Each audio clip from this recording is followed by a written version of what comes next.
Muito boa tarde a todos. É um prazer tê-los de novo em mais uma sessão da Engenharia Fora da Caixa, um conjunto de sessões em que, na Ordem dos Engenheiros Geonorte, convidamos personalidades de formações diversas, não engenheiros, para discutirem connosco o que se está a passar e, eventualmente, nos ajudarem, com a informação que nós próprios temos, fazermos uma perspectiva do que pode vir a acontecer no momento de disrupção.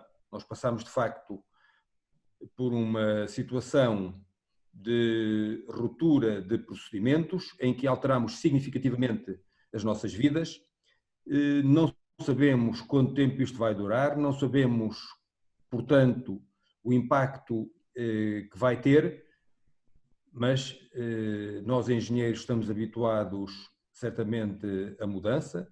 Na vida quem sobrevive são aqueles que conseguem adaptar-se à mudança.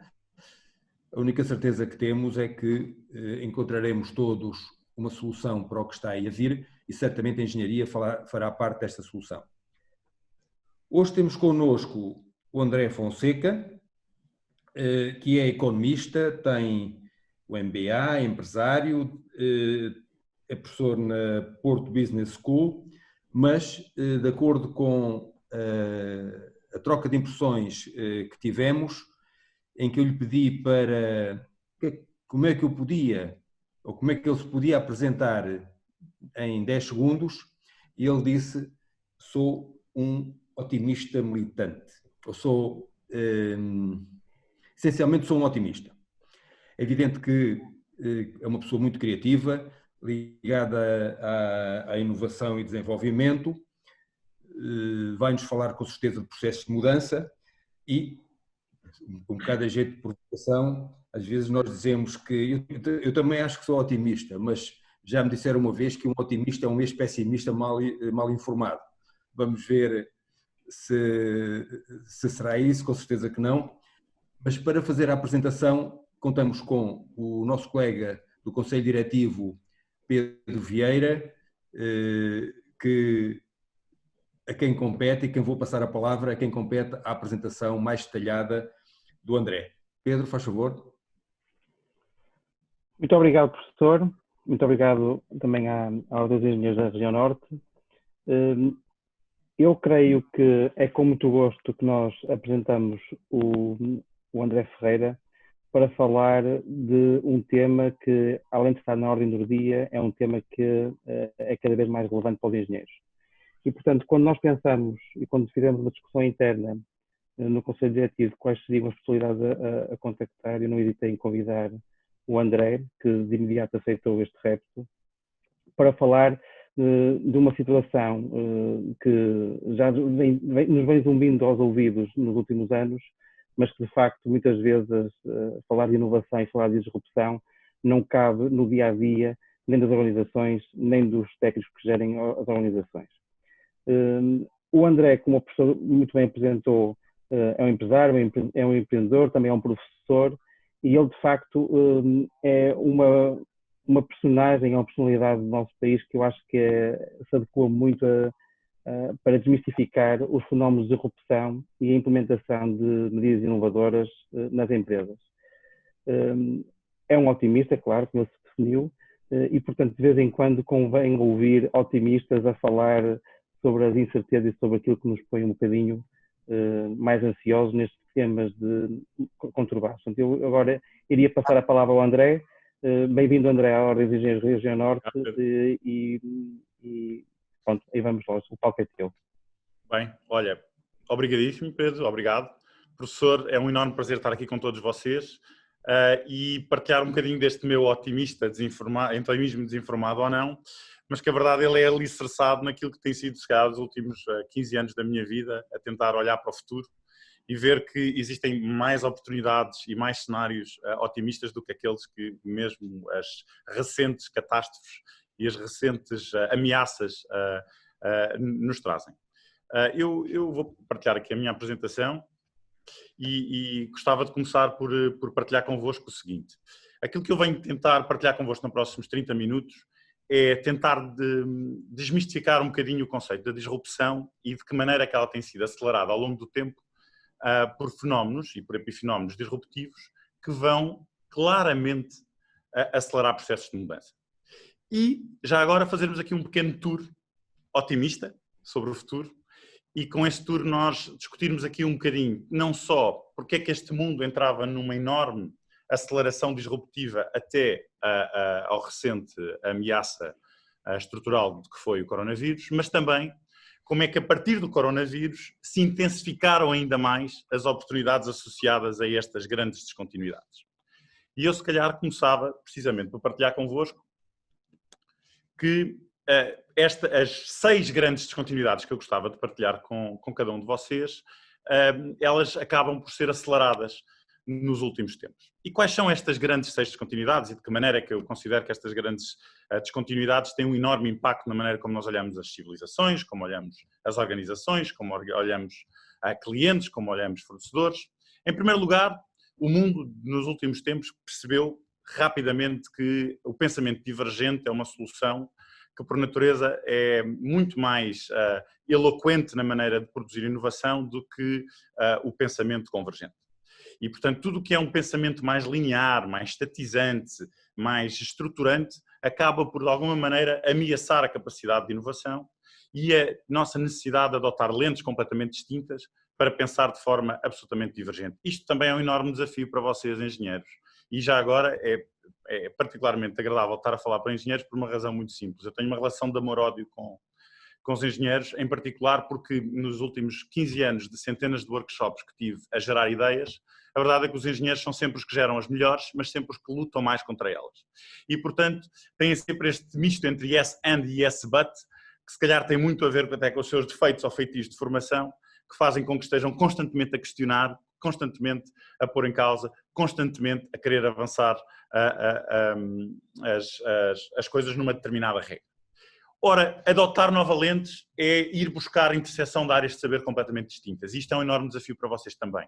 Conseguir, de facto, perceber que existem outras áreas do saber, outras áreas do conhecimento que, intersecionadas com a vossa, nós conseguimos adotar novas formas de ver o mundo e novas formas de ver as soluções. Depois, outra grande descontinuidade, um grande big shift que nós assistimos, é que durante muitos anos as organizações estiveram a preparar-se para os clientes, estiveram a munir-se de tecnologias, de sistemas, de processos, para se preparar para aquilo que elas achavam que o cliente é.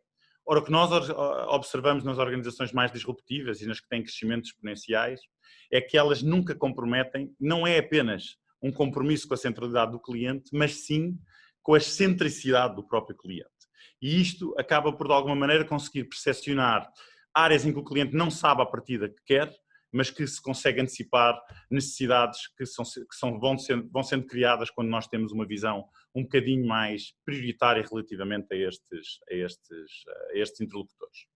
Por outro lado, um outro big shift não menos relevante é que nós estamos a migrar de uma sociedade de consumerismo para uma sociedade de prosumerismo. Nós assistimos isto muito durante o Covid, mas já são uma década ou mais de uma década a assistir a este movimento de transformação. Obviamente que o Pedro aprendeu a fazer pão durante estes dias, entre muitas outras coisas, mas a verdade é que muitos outros aprenderam a fazer as suas próprias peças, as suas próprias ferramentas, utilizaram as impressoras 3D, criaram os seus próprios conteúdos digitais, montaram os seus próprios negócios e a verdade é que este conceito de prosumer, que é a aglutinação de um consumidor profissional, de um advogado que destrói ou constrói marcas, ou aquilo que é a aglutinação de um produtor consumidor, que de facto tem um efeito direto sobre a produção, sobre a decisão e sobre a construção de alguma coisa, passou a ser algo que quase nos encaminha para uma sociedade que procura alguma autossubsistência. Mas também enfrenta grandes e enormes desafios do ponto de vista da materialidade dessa própria autossubsistência.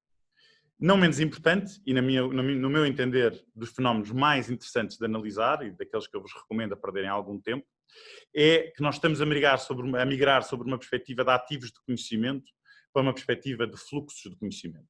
E esta dinâmica de fluxos de conhecimento por oposição aos ativos de conhecimento é bastante relevante quando nós olhamos para aquilo que é a criação de novos ecossistemas de valor e o crowdhunting, o crowdsourcing como novas ferramentas de ligação de pessoas para gerar conhecimento, mas também o facto de os modelos mais hierárquicos, estatizantes das organizações fechadas em silos de conhecimento começam a tornar-se cada vez mais inflexíveis e, como o mundo começa a provar, é que nós estamos perante uma situação em que, se nós não damos espaço de manobra para alguma imprevisibilidade e alguma volatilidade, se tornamos demasiado inflexíveis e só procurando eficiência, nós estamos menos preparados para resistir e ser mais resilientes perante ameaças estruturais. Um dos aspectos também extraordinariamente relevantes é o facto de o próprio planeamento estratégico linear e o pensamento linear das organizações e das pessoas está claramente a ser posto em causa por uma nova dimensão de crescimento exponencial da tecnologia.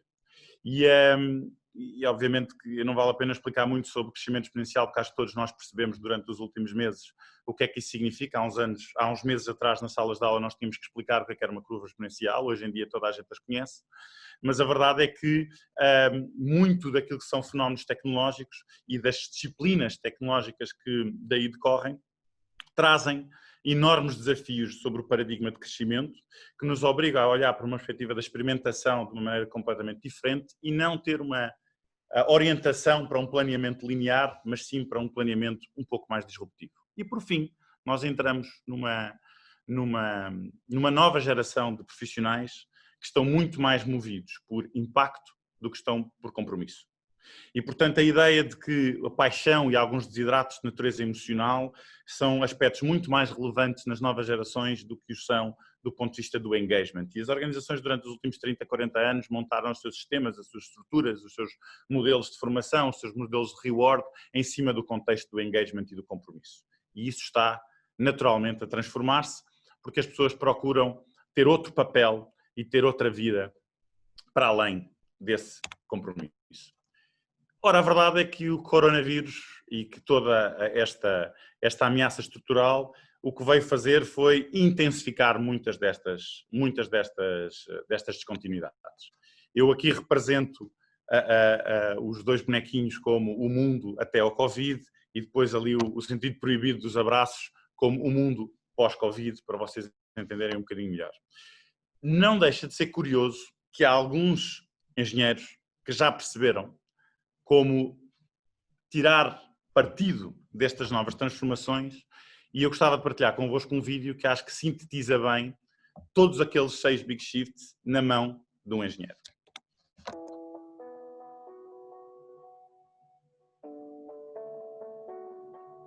Right, I'm going to try and replicate this here. We're off to a great start.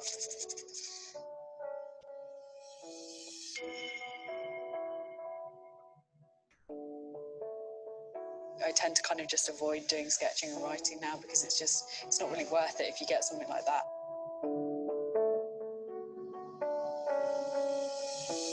Anything you could do that would just make my hand do what I want it to do and to be able to sign my name would be an incredible thing. How do we even just begin to help her overcome this particular symptom of her tremors and helping her be able to regain her writing ability, her drawing ability? You know, I don't think we're ever going to get that back 100%. You know, my challenge is it's immense. Someone's made a spoon, it actually counteracts the tremors you get from Parkinson's. So the spoon actually vibrates in opposition to how your hand might be shaking, and therefore it is steady.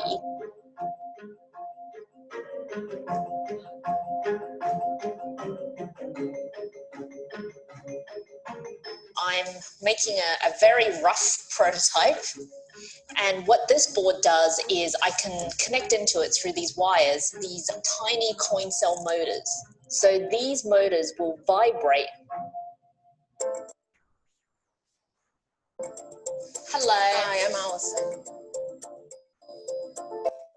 It's affecting something. I don't quite know what's happening. Something is going on with it. What this is doing is it's short-circuiting whatever feedback loop there is between the brain and the hand that's causing the tremors. I'm on to something, right? I'm on to something.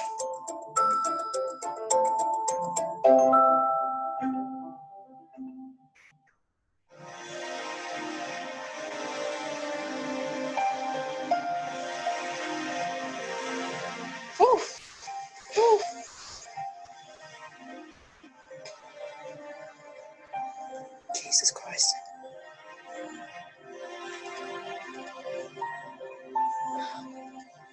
Oh my God.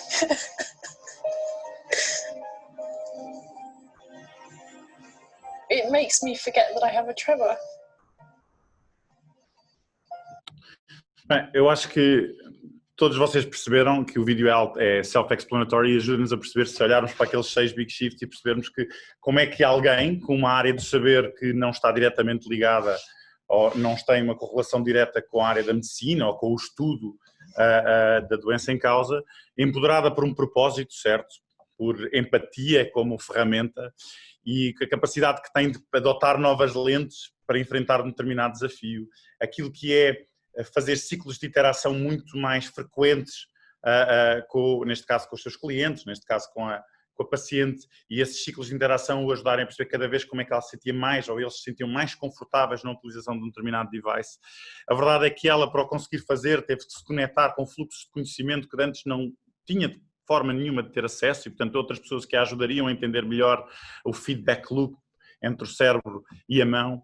A verdade é que o facto de ela começar a desenvolver isto com protótipos, todos eles ainda meio rusty, ainda meio difíceis de compreender, permite-nos perceber que cada um de nós, em cada uma das nossas casas, podemos começar também a testar como é que conseguimos mudar o mundo e, portanto, a economia prosumer aqui a manifestar-se de uma maneira muito clara, utilizando ferramentas que estão a crescer, quer ao ritmo da sua performance, quer o declínio exponencial do custo, ferramentas que hoje estão disponíveis a muito mais gente que não estavam há uns tempos atrás, ferramentas de crescimento exponencial e movida claramente por aquilo que eu disse no início, por um determinado tipo de paixão.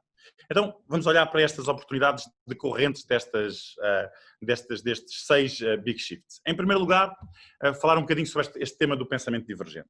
E aqui eu acho que, de alguma maneira, também um desafio para muitos de vocês engenheiros que nas vossas organizações, nas vossas empresas, até nas vossas famílias, acabam por, não só da maneira como estruturam o pensamento, mas como o implementam e bem, acabam por também ter um papel relevante, quer no problema, mas sobretudo na solução.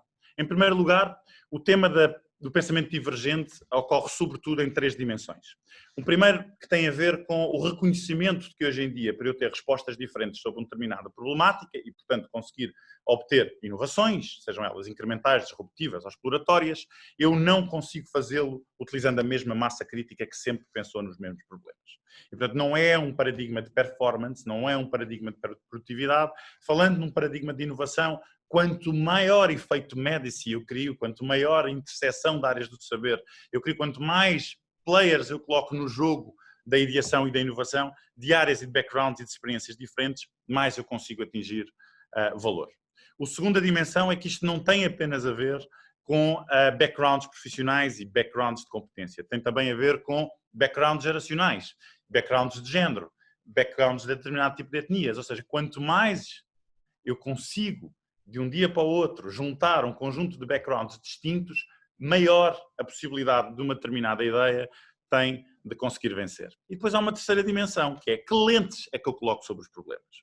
Porque normalmente as lentes que as pessoas colocam são lentes muito funcionais, lentes ligadas ao problema em si. Ora, a verdade é que se nós colocarmos outro tipo de lentes, nós conseguimos, e as invertermos, ou as alavancarmos, ou as anteciparmos, ou as respondermos, nós conseguimos de alguma maneira transformar essas respectivas lentes em um rastilho para a inovação, em um fósforo que permitirá explodir novas ideias e novas oportunidades. Uma delas tem a ver com a compreensão das nossas próprias ortodoxias. E se calhar o pensamento muito infraestrutural, o pensamento muito linear, o que veio foi agudizar ortodoxias dentro das organizações e dentro da nossa civilização. Ora, um dos exercícios fundamentais da inovação e das pessoas que têm que fazer o leverage da inovação é de facto a inversão destas ortodoxias, é pô-las constantemente em causa. E ao pô-las constantemente em causa, ao invertê-las, eu consigo gerar um volume massivo de ideias. Por outro lado, eu tenho que saber reconhecer onde é que dentro da minha sociedade, ou dentro da minha ordem profissional, ou dentro da minha organização, onde é que estão as competências-chave, que entretanto, durante os últimos tempos, foram um pouco corrompidas por outros fenómenos. Vejam bem, por exemplo, o papel que a camada de gestão, ou a camada do direito, ou a camada da economia teve em destruir o valor da engenharia dentro das organizações. A verdade é que os engenheiros sempre foram os principais drivers de inovação dentro das organizações e quase que parecem que estão colocados em silos de melhoria operacional, de incrementalismo, associados às dinâmicas de eficiência. Ora, se nós conseguirmos perceber que é exatamente o contrário, que é ter que pegar neles, para eles, juntamente com estas novas lentes, conseguirem ser focos de geração de novas ideias, então aí eu não tenho dúvidas que o tipo de robustez das ideias que lançamos para o mercado são muito maiores. Depois, enquanto estas são lentes mais internas sobre uma determinada problemática, nós temos as lentes externas, e uma delas é as descontinuidades. O coronavírus é uma descontinuidade, é uma quebra abrupta de uma determinada tendência, de um determinado caminho, que provoca ou um enorme marasmo ou uma enorme incerteza. Ora, o que é que os inovadores, os disruptores, tentam fazer ao colocar a lente da descontinuidade? É tentam antecipá-la. Tentam criar uma visão proprietária, mesmo que ela possa estar errada, mas seguir um caminho que não é uma extrapolação linear, defensiva de um determinado passado, mas sim uma visão proprietária de antecipação dessa mesma quebra, dessa mesma ruptura. E por outro lado, aquela ideia de que ouvir o que os clientes têm para dizer é a solução para toda a realidade, não é. Quando nós perguntamos a alguém o que é que ela acha sobre uma coisa que não conhece, a tendência é ela não saber responder ou não saber falar sobre aquilo que não conhece. O que nós temos que conseguir perceber não é apenas ouvi-los, mas observá-los. É mergulhar deles com áreas do saber diferentes, com olhos diferentes, com lentes diferentes, e conseguir perceber o que é que as pessoas não conseguem verbalizar, mas que efetivamente querem. E agora, passando sobre o mundo pós-Covid, este tema de pensar diferente, eu acho que ainda nos obriga a ter que pensar ainda mais diferente no que diz respeito a questionar o próprio conceito da eficiência, como se ele é um conceito efetivamente positivo ou não. Porque a verdade é que aquilo que assistimos é que quanto mais disciplinados e quanto mais eficientes são os sistemas, mais eles se tornam frágeis. Porque menos lastro, menos espaço de manobra têm para tudo o que é o randomness, para tudo o que é o stress, para tudo o que é a vulnerabilidade. Ora, o livro do Black Swans explica isso muito bem, em que este conceito do anti-fragile, do antifrágil, é de facto se calhar um caminho para fazer esta colheita das oportunidades associadas a alguma incerteza, a alguma vulnerabilidade, a algum espaço de manobra para o erro, a algum espaço de manobra para testar. Os nossos organismos existentes na natureza já nos explicam isso, em que muita desordem, muitas vezes, é bastante mais positiva do ponto de vista da geração de valor do que é uma excessiva estruturação da disciplina da eficiência. Por fim, relativamente aqui à transformação associada à preparação para o mundo do cliente, para aquilo que é alguma excentricidade de colocar o cliente primeiro, podemos claramente ver isto com um exemplo que acho que todos nós conhecemos. As organizações, sobretudo incumbentes, pensam numa perspectiva de performance ao longo do tempo, que essa performance ao longo do tempo é materializada através de um conjunto de saltos incrementais, mas que isto as afasta bastante, ou que as destabiliza bastante daquilo que é a compreensão das reais necessidades das pessoas e daquilo que muitas vezes elas apenas precisam para conseguir testar algo que satisfaçam as suas necessidades. Ora, por oposição, os disruptores, portanto aqueles que andam a navegar na capacidade de descobrir algo novo, pensam exatamente de maneira oposta. Eles pensam de como é que eu lanço para o mercado soluções, produtos, experiências, que estão ainda apenas num estadio de bons o suficientes, mas que têm a capacidade de responder a efetivas necessidades das pessoas, umas que conhecem e as outras que não conhecem. E não tenham dúvidas que no momento em que isso acontece, o ponto de inflexão na própria performance é infinitamente maior. Ora, o que não deixa de ser curioso neste mundo um pouco pós-Covid é que os próprios inovadores disruptivos têm que se tornar não apenas a funcionar sobre uma dinâmica de centralidade do cliente como funcionaram até aqui. Essa centralidade sobre o cliente deu-lhes uma perspectiva bastante interessante de conseguir entendê-lo, mas também manipulá-lo, mas sim tornarem-se excêntricos a defender a autenticidade dos próprios clientes e das suas vontades e dos seus desejos. Por isso é que hoje as organizações que muitos endeusaram durante os últimos anos, por serem muito inovadoras, por serem centrais nos clientes, têm brechas e quebras enormes do ponto de vista da sua reputação, do ponto de vista da maneira como fragilizam as pessoas, de como permitem o acesso aos seus dados pessoais, de como as tratam como naturezas materiais e não como naturezas dinâmicas e naturezas de maior compreensão. Depois passamos sobre um paradigma entre o consumerismo e o prosumerismo. Há bocado estava a discutir com um colega vosso de que há muitas dúvidas sobre se isto do prosumer é ou não uma realidade completamente inquestionável. Olha, eu não tenho absolutamente dúvidas. A sociedade prosumer é uma sociedade que vem vindo a ocupar a arena do mundo do consumo e do mundo da produção durante os últimos 20, 30 anos, em particular na última década, e eu penso que fenómenos que agitaram hiperconectividade à distância, como o 11 de setembro ou como agora o coronavírus, o que vieram foi acelerar fenómenos de hiperconectividade, mas esses fenómenos de hiperconectividade permitiram que as pessoas as colocassem ao serviço da criação de algo próprio. Tornaram-se cada vez mais autossuficientes, cada vez mais criativos, cada vez mais empoderados das ferramentas que lhes permitam colaborar, que lhes permitam criar, que lhes permitam co-criar, e isto organizaram-se em redes de conhecimento que os permitem fazer levras dessas próprias criações e tornaram-se não só consumidores profissionais, portanto com muito mais conhecimento para questionar tudo aquilo que lhes era oferecido, mas também consumidores produtores, com muito mais capacidade de agirem na criação de algo novo. Ora, o que é engraçado verificar é que o próprio prosumerismo pode caminhar pode disformar-se naquilo que é um estilo de vida mais minimalista, uma autossubsistência. E aí vemos fenómenos muito interessantes, como os fenómenos da hidroponia, da produção dos seus próprios consumíveis, dos seus próprios produtos, de tudo aquilo que necessitam para viver, quer do ponto de vista dos alimentos, quer do ponto de vista das necessidades funcionais, quer do ponto de vista das necessidades materiais. Também é engraçado ver que isto pode trazer naturalmente alguns outros shifts, algumas outras transformações verdadeiramente inesperadas, não é? Porque cada vez mais cedo estas ferramentas permitem que cada vez mais cedo as pessoas consigam ter acesso ao conhecimento e ter acesso à capacidade de fazer as coisas de maneira diferente. Isto é uma história que não deixa de ser curiosa, em que há um menino de 8 anos que está sozinho em casa com a sua irmã e que não vale a pena questionar porque é que os pais deixaram um miúdo de 8 e de 4 em casa, mas a verdade é que a determinada altura eles têm fome e lembram-se, e se fôssemos ao McDonald's? Mas nós não temos como ir ao McDonald's e por alguma razão não tinham acesso à conta de Uber Eats.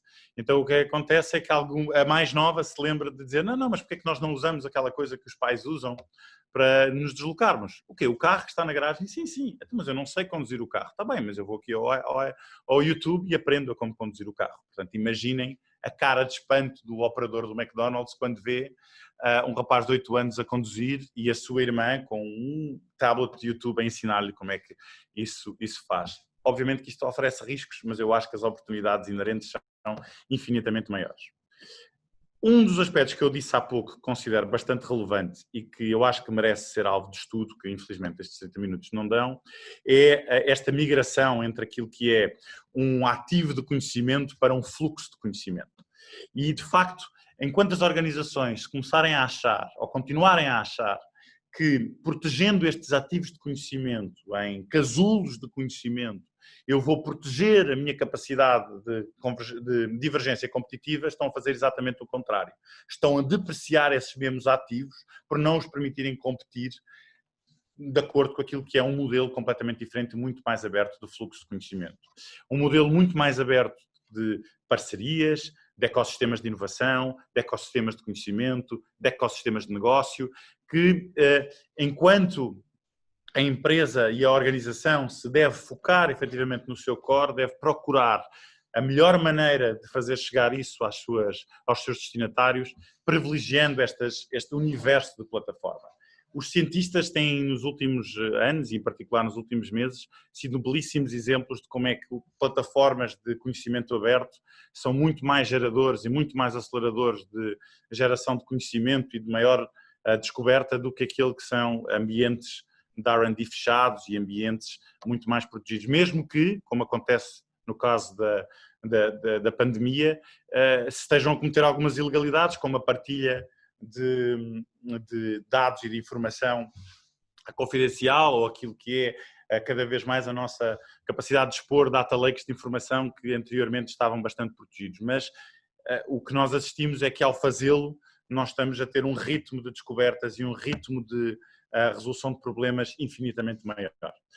Ora, se isto acontece, também acontece que cada vez mais, não só as pessoas, como as organizações, se vão cada vez mais intensificar nestes fluxos de conhecimento. Isto começa a ser cada vez mais estressante, porque começam a haver cada vez mais e cada vez mais difusos e cada vez mais intensos. Ora, se estes fluxos de conhecimento são críticos para, de facto, promover a aprendizagem mais rápida, eles também têm que ter em linha de conta de que as pessoas e as organizações têm que se focar. O que nós mais assistimos nos últimos 3 meses foi pessoas a quererem aprender tudo, desde a mesoterapia até as suas áreas do saber tradicionais. Ora, o que nós assistimos como um fator interessante é um bocadinho nós olharmos para o pensamento estratégico, olharmos para o planeamento de cenários sobre uma perspectiva um bocadinho diferente, que é dividir entre aquilo que é uma dinâmica de coerência estratégica e uma dinâmica de pragmatismo tático. Ou seja, em vez de olharmos uma perspectiva de planear a 2, 3, 5, 10 anos, ou estes ciclos de 2, 5, 10 anos de interação de planeamento, pensarmos sobre uma perspectiva completamente diferente, que é utilizarmos esta técnica de zoom in, zoom out. Por um lado, um zoom in naquilo que é o short interval planning, portanto a nossa capacidade de planear no curto prazo, 6, 7, 8 meses, ter ações muito pragmáticas que nos permitam defender os nossos negócios, defender os nossos processos, defender os nossos produtos e, sobretudo, defender os nossos clientes e conseguir ter respostas imediatas para eventuais dinâmicas de perturbação, mas, por outro lado, fazê-lo paralelamente, fazendo aqui um zoom out, ou seja, conseguirmos ter constantemente uma energia de planeamento a longo prazo, a 10, 15, 20 anos, aquilo que eu gosto muito de chamar o moonshot thinking, a nossa capacidade de criar futuros proprietários e propósitos de transformação massiva. Ora, eu não vou adiantar muito sobre a transferência entre o linear e o crescimento exponencial. Isto fica para uma discussão que já agora partilho com vocês, que é uma discussão muito grande na academia, sobretudo entre os teóricos da inovação e os teóricos do planeamento, em que eu acredito que há um fim à vista ao planeamento estratégico linear, à extrapolação de determinadas assumptions sobre o passado, enquanto nós temos que premiar cada vez mais espaço, território, para que possamos experimentar, falhar, voltar a interagir, experimentar, falhar, voltar a interagir, experimentar, falhar, voltar a interagir, ter aqui muito mais espaço para que possamos absorver estas transformações de ritmo exponencial que ocorrem em ciclos de interação muito mais curtos. Mas temos aqui uma enorme oportunidade. Temos aqui uma enorme oportunidade neste mundo pós-Covid, que é de facto olharmos para aquilo que é o conceito. Eu aconselho-vos a ler um livro chamado Exponential Organizations, que é patrocinado pela Singularity University, que explica muito este enorme desafio que é a EXO Fórmula, portanto a fórmula das organizações exponenciais, que eu acho que nós podíamos aqui até adotar, e a Ordem dos Engenheiros podia ter um papel extraordinário de fazê-lo para a criação de um propósito de transformação massiva do país e tornar de facto esta ideia de tornar Portugal um território de crescimento exponencial, um país exponencial, um país que é ele em si uma organização exponencial. E para isso ele tem que fazer a combinação correta destas duas dimensões. Ideias que vêm dos interfaces entre os indivíduos, ideias que vêm da análise da informação e da inteligência, ideias que vêm da experimentação, ideias que vêm da autonomia, ideias que vêm da interação social, que vão permitir criar e gerar valor, mas por sua vez empoderadas por ferramentas que lhes dão escala, que lhe dão contexto, que lhe dão e que lhe permitem que sejam cada vez mais alvos de enorme debate e, por sua vez, debate consequente em transformação. Por fim, chegamos à dinâmica entre o engagement e o passion. Falávamos há bocado, e eu disse-vos há bocado, que nos últimos 10, 15, 20, 30 anos as organizações preocuparam-se muito com o tema do compromisso e com o tema do engagement, e com isto criaram sobretudo organizações que são elas muito táticas e muito politizadas na maneira como tentam relacionar-se com os indivíduos. Ora, aquilo que nós assistimos é que nas organizações que crescem a ritmos mais exponenciais, a ritmos bastante interessantes do ponto de vista não só do seu crescimento enquanto valor, mas também daquilo que é a sofisticação da maneira como trabalham os indivíduos que nela operam, são organizações que estão muito mais focadas em criar espaços, infraestruturas para que as pessoas possam ter um momento em que a sua paixão, o seu desidrato, o seu propósito tem um espaço e ocupa um espaço para poderem intraempreender. É muito engraçado ver que até as organizações que sempre foram bastante fluentes e bastante resistentes àquilo que é a melhoria contínua e à performance como seu grande mantra, perceberam que se tornaram tão performantes e tão eficientes e tão eficazes a resolver um determinado problema que se esqueceram que existem muitos outros problemas. E há um fator interessante neste novo mundo causado um pouco pelo coronavírus, que é, à medida que as pessoas estão cada vez mais distantes, elas estão cada vez mais craving for emotional connection. Elas estão cada vez mais necessitadas de relações sociais, de relações empáticas e de relações emocionais. Parece um paradoxo, não é? Porque há aquele ditado popular que diz longe da vista, longe do coração, e não é bem assim.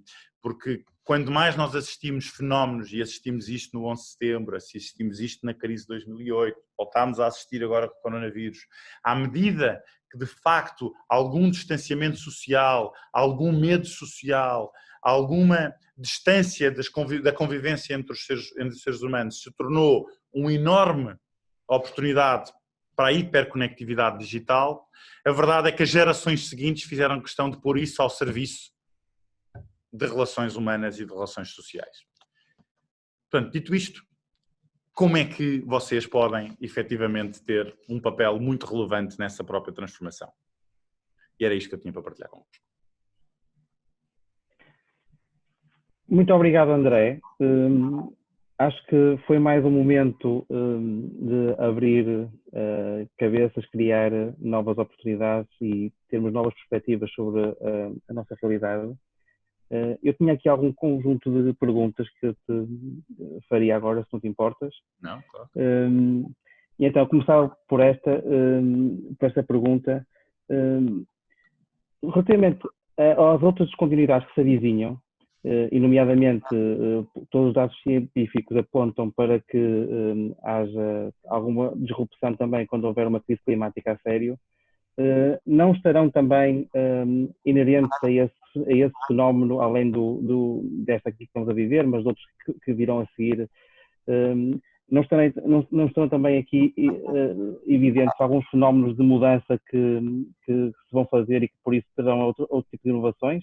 Ou seja, nestes fenómenos disruptivos que temem em materializar-se e acontecer com mais frequência do que qualquer previsto, será que nós temos visto as disrupções acontecerem como um momento de mudança efetiva, ou então nós estamos sempre a resistir e estamos sempre a tentar, não estamos a aproveitar a onda para fazer mudanças estruturais? Bom, eu acho que neste momento nós já não estamos numa etapa de aproveitar a onda. Nós neste momento somos abalroados pelas diversas ondas. E essas ondas, ao nos abalroarem, só nos permitem duas opções. Ou sermos completamente destruídos por elas e não aproveitarmos as oportunidades que elas geram, ou olhar para todos estes epifenómenos que eu acabei por descrever e estas descontinuidades disruptivas que vêm acelerar transformações na civilização e permitir dar as ferramentas certas às pessoas para criarem inovações. Porque o sentido de urgência sempre foi e sempre será o melhor amigo da inovação. Ok, muito bem. Tem aqui outra, um participante que pergunta se os engenheiros são disruptivos por natureza? Eu acho que os engenheiros, quando conseguem de facto relacionar-se com os antropólogos, os sociólogos, os psicólogos, os designers, eles conseguem ser mais disruptivos do que muitas outras ordens profissionais. Mas eles, quando querem aprender áreas de conhecimento divergente do que o deles e aceitam a diferença, então tornam-se por natureza bastante disruptivos. Ok. Sobretudo, como eu disse, como eu partilhei com vocês no início, Pedro, a minha experiência, há três tipos de classes profissionais muito difíceis de encarar em workshops de inovação. Uns deles são os jornalistas, outros são os médicos e outros são os engenheiros. Ok? Se olharmos para os médicos e para os... vamos esquecer os jornalistas, eu prefiro não opinar sobre eles. Se olharmos para os médicos e para os engenheiros e olharmos um bocadinho até para dimensão filosófica das suas funções, há uma natureza muito protocolar e material da maneira como constroem o seu próprio legado intelectual. E isto cria barreiras, não é? Porque quanto mais protocolado isto acontece, mais eu estou, lá está, aquilo que falávamos há bocado do antifrágil, mais resistente eu sou, e ao ser mais resistente, menos flexível eu sou a compreender as vulnerabilidades, e as vulnerabilidades são, como nas relações humanas ou nas relações organizacionais, são as vulnerabilidades que transformam os processos autênticos e, por sua vez, nos permitem crescer em vez de perder. Ora, dito isto, eu acho que há aqui uma enorme oportunidade para que os engenheiros, sendo eles, por natureza, os melhores orquestradores de sistemas e de processos, serem também aqui um hub de orquestração de todas estas novas dimensões de trabalho dos fluxos de conhecimento.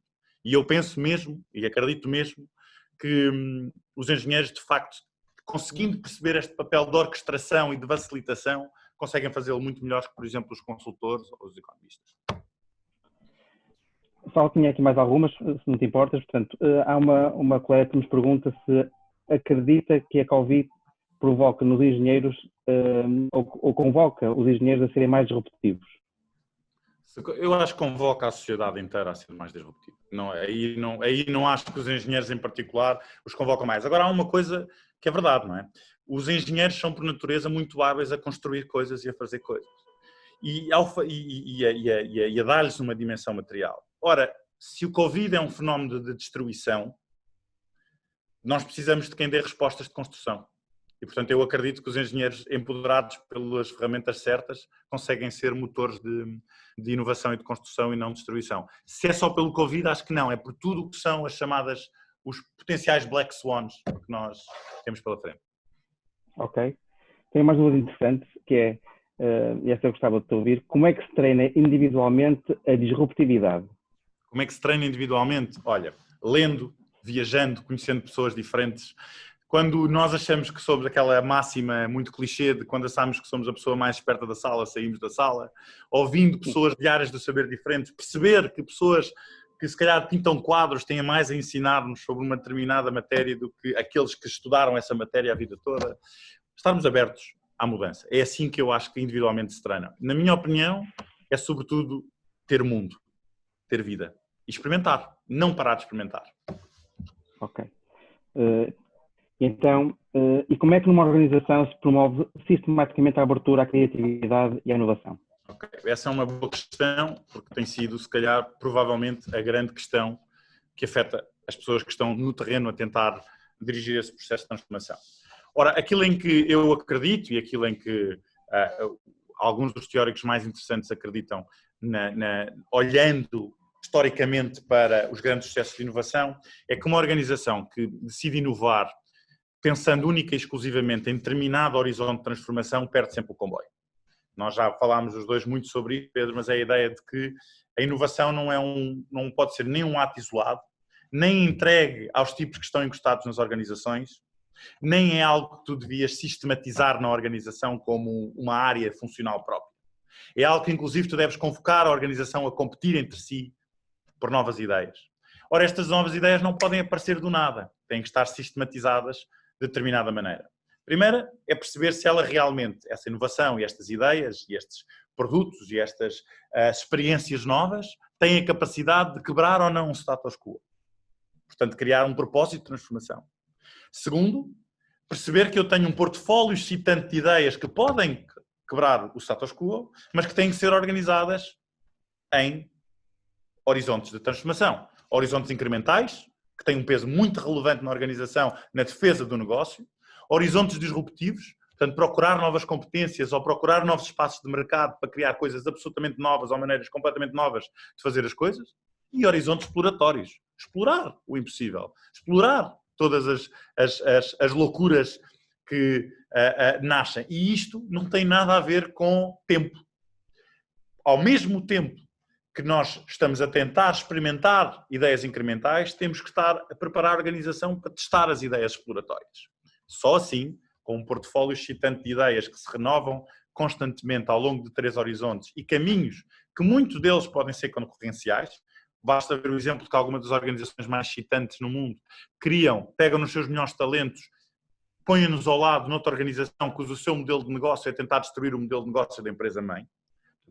E isto é uma forma de tentar constantemente tornar os seus próprios produtos obsoletos para conseguirem gerar novas fontes de inovação, mas são muito sistemáticas naquilo que é o patrocínio e uma cultura de risco associada a este portfólio excitante de ideias ao longo de 3 horizontes, que todos eles são válidos e nenhum é menos válido que o outro.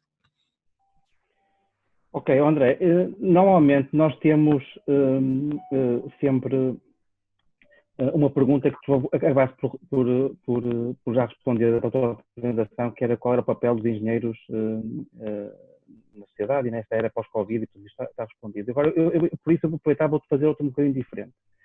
Tu creio que falaste bem sobre a questão das áreas de conhecimento que são transversais e também naquilo que é preciso nós termos em consideração quando estamos a transferir conhecimento entre diferentes áreas. Será que esta questão do confinamento, esta questão de nós termos tido que nos recolher e que nós temos tido que encontrar novas formas de continuar a produzir, não pode ser uma excelente oportunidade para a engenharia portuguesa se afirmar mais no mercado digital no mundo? Isto é, quando nós muitas vezes falamos em que temos a maior parte do conhecimento a sair do país porque imigra para ter outras oportunidades em outros países, porque de facto era preciso estar fisicamente presente em algumas organizações para executar trabalhos diferenciados do ponto de vista intelectual. Com esta questão do Covid, esta questão ficou um bocado desmaterializada e, portanto, nós temos o melhor dos dois mundos, temos algum conhecimento e alguma capacidade de pensar, de criar, de usar a massa cinzenta, e por outro lado estamos num país que tem muitas características que são apreciadas por muita gente, somos seguros, aparentemente estamos num país com alguma qualidade de vida. Será que isto não é uma oportunidade excelente para a engenharia portuguesa se afirmar no cenário mundial como um local onde pode haver competências intelectuais interessantes e onde se pode desenvolver conhecimento? Desculpa a pergunta longa, porque eu também tentei enquadrar isto. Pedro, eu acho que tentei de alguma maneira, mas eu posso repetir, tentei de alguma maneira explicar essa enorme oportunidade para a engenharia portuguesa. Eu acho que se tu voltares a lembrar-te daquilo que eu falei sobre a questão do knowledge stock versus knowledge flows, e o facto do papel da engenharia portuguesa ser orquestradora da criação destes fluxos de conhecimento, orquestradora dos ecossistemas de conhecimento, orquestradora dos ecossistemas de inovação, orquestradora dos ecossistemas de fluxos de negócios, eu não tenho dúvidas que se o fizer de forma organizada e de forma movida por um propósito de transformação que toda a comunidade de engenharia compreende, ela pode dar uma enorme vantagem competitiva da engenharia portuguesa para o mundo. Não só por tudo isso que tu falaste, mas porque nós podemos também claramente mostrar ao mundo que não somos cheap labor, mas sim provavelmente affordable talent, e sendo affordable talent com a solidez do conhecimento que é gerado nas nossas universidades de engenharia, com a solidez das experiências de algumas das nossas empresas na área de engenharia que de facto dão muitas cartas do ponto de vista internacional, conseguirmos escalar para este país exponencial, onde a engenharia e o conhecimento aplicado têm, desde que organizado sobre esta dinâmica de plataforma, tem de conseguir tornar Portugal mais competitivo e, por sua vez, Portugal mais competitivo, abraçado pela engenharia portuguesa. Ok. Mais uma, então. Vou-te colocar mais uma questão. Esta questão é relativamente à questão daquilo que já abordaste, que era sobre o erro que muitas vezes se comete em criar sistemas de inovação que são siloados e que são um ponto de criatividade entre as organizações e depois não passa para o resto. Portanto, isto também tem muito a ver com a questão da falta de conhecimento estratégico que muitas organizações têm. Então, como é que é possível que se evite a criação de um gueto de inovação e como é que nós poderemos levar organizações mais incumbentes e que, para serem mais sustentáveis e mais competitivas no mercado, precisam de facto de inovação como de pão para a boca? Como é que é possível nós, no fundo, colocarmos todos os colaboradores a propor soluções novas e soluções inteligentes, sendo que muitas vezes as soluções novas não são inteligentes e as inteligentes não são novas? Eu acho que isso não é só uma dinâmica, essa questão é muito pertinente, nós já falámos muito sobre ela, que é o facto de existem de facto nas organizações muitos guetos de inovação. Okay? Porquê? Porque as organizações, por sua vez, permitem e permeiam muitos guetos funcionais. O que acontece, o que nós vemos no quadro da inovação é que os incumbentes, as organizações incumbentes são por natureza muito lentas a inovar, porque não estão treinadas para pensar de maneira divergente. Por outro lado, assistimos aqui um bocadinho a uma esquizofrenia gigantesca sobre o papel que as empresas tipo startup têm na capacidade de inovarem, por provavelmente terem um pensamento mais divergente e mais fresco. Ora, a verdade é que eu acho que para um país como Portugal uma não sobrevive sem a outra. E eu acho que o que de facto também a engenharia pode ter um papel relevante é de ser de orquestrador deste magnetismo necessário entre estas duas dimensões. Porquê?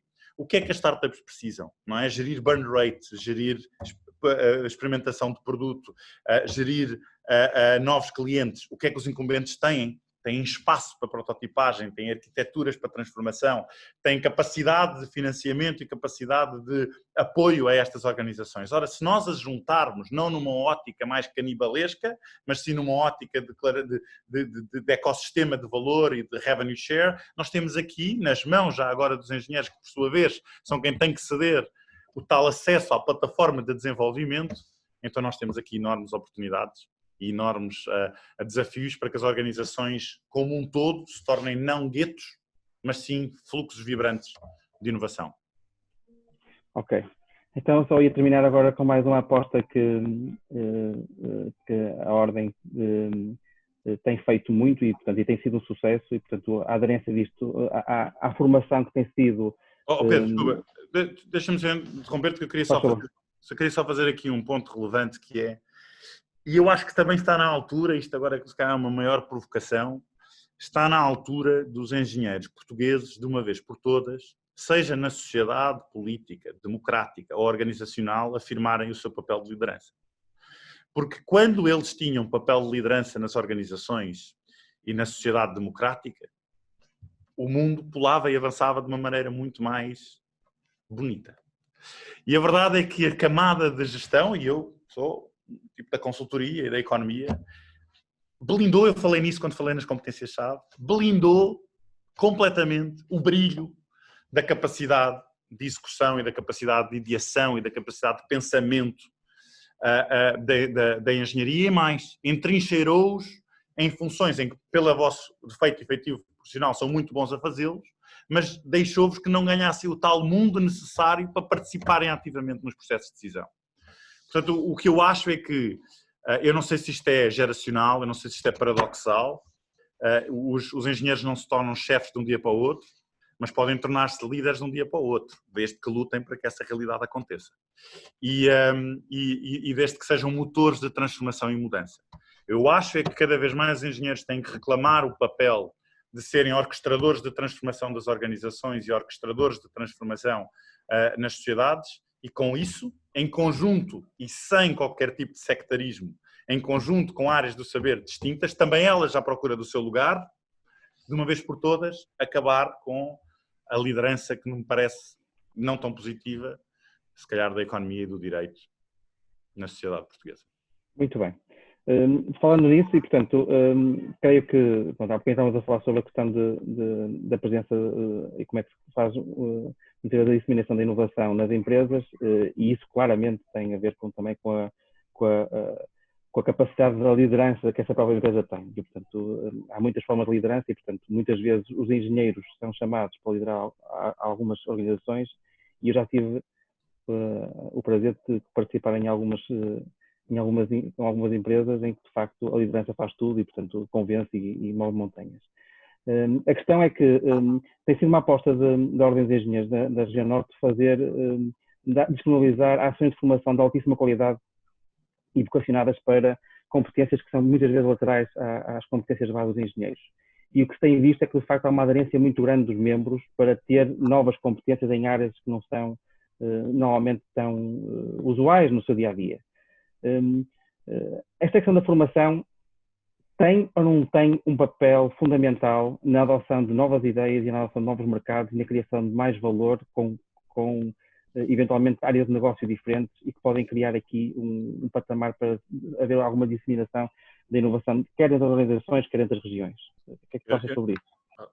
Eu não tenho dúvidas que a redução das simetrias de conhecimento dos engenheiros relativamente a outras áreas do saber, sejam elas de natureza mais hard ou soft, lhes permitirá a eles ter outro tipo de ferramentas para conseguir degladiar-se no jogo das lideranças das suas organizações. Portanto, eu acho óbvio, não só pelo benefício para o indivíduo, mas pelo benefício do indivíduo dentro de um quadro organizacional, o aumento drástico, não oportunístico, mas drástico, das suas competências em áreas de saber diferentes. Eu comecei toda a minha conversa por falar exatamente nesta perspectiva de que todos nós, e em particular os engenheiros, dever incorporar esta dinâmica do pensamento divergente. No entanto, eu acho que mais do que a formação é um enorme desafio para vocês, no sentido em que, se calhar, apenas formar os vossos engenheiros é pouco, em áreas diferentes. O que é preciso é conectá-los com áreas diferentes e transformar, provavelmente, a Ordem dos Engenheiros num think tank que sugere ideias, sugere inovações, sugere caminhos, sugere novas estratégias, não só ao futuro dos outros setores, como também das organizações. Porque há um fenómeno engraçado. As maiores inovações que nós acabamos por assistir, há dois tipos de grandes disrupções que nós podemos assistir, com vários exemplos, muitos deles vocês já estão fartos de ouvir. Mas acontecem com duas coisas. Ou quando se resolve exatamente um problema muito simples, que por alguma razão estava estatizado e burocratizado, portanto é algo muito simples que realmente explode e cria algo novo, ou quando nós conseguimos colocar o nosso pé numa indústria ao lado da nossa.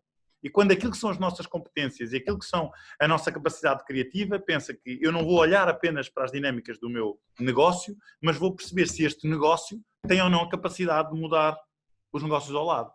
O que tornou o Circo du Soleil uma coisa muito excitante para quem gosta do Circo du Soleil é que, para quem ama as atividades circenses, percebeu de um dia para o outro que aquilo não é apenas circo, mas é bailado, é música clássica, é uma história, é uma narrativa. Esta interseção de áreas do saber diferentes são críticas. Agora, porquê que vocês não põem o pé em ramalheio, que é a capacidade de pensarem e de ajudarem a pensar os outros setores, as outras ordens profissionais sobre o seu próprio futuro, utilizando a vossa competência de base de engenharia. E com isso são provocadores e aumentam a curva de aprendizagem dos vossos engenheiros. Muito bem. Obrigado pelo desafio. Estamos a precisar de uma desordem dos engenheiros. Há aqui algumas iniciativas que nós temos preparadas e que vão de encontro a isso, e é sempre bom sermos provocados por otimistas. Resta-me agradecer-te, André, por ter aceito o desafio, pela apresentação que fizeste e pelo conhecimento que partilhaste, e também dar aqui uma palavra que é a Ordem dos Engenheiros da Região Norte, que é também, em muito particular, ao Miguel e à Catarina, que nos deram aqui um apoio fundamental para que isto corresse da melhor forma. Muito obrigado, muito boa tarde. Não sei se o professor quer fazer o favor de fechar a sessão. Obrigado. Foi de facto uma excelente sessão que se integrou muito bem no nosso lema geral da engenharia fora da caixa. No fundo, ter aqui pessoas diferentes que olham para a vida de forma diferente e tivemos aqui de facto uma apresentação excelente nessa matéria que nos vai dar a tal food for thought que no fundo é o que procuramos nestas sessões. Falou aqui na transformação massiva do país.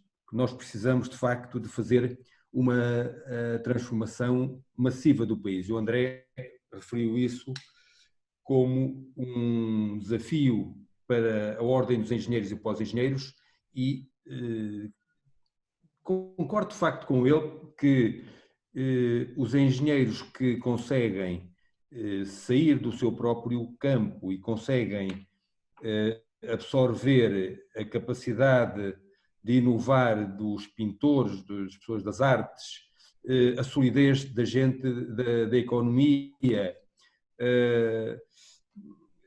também a componente formal do direito, consegue-se assim ir mais longe.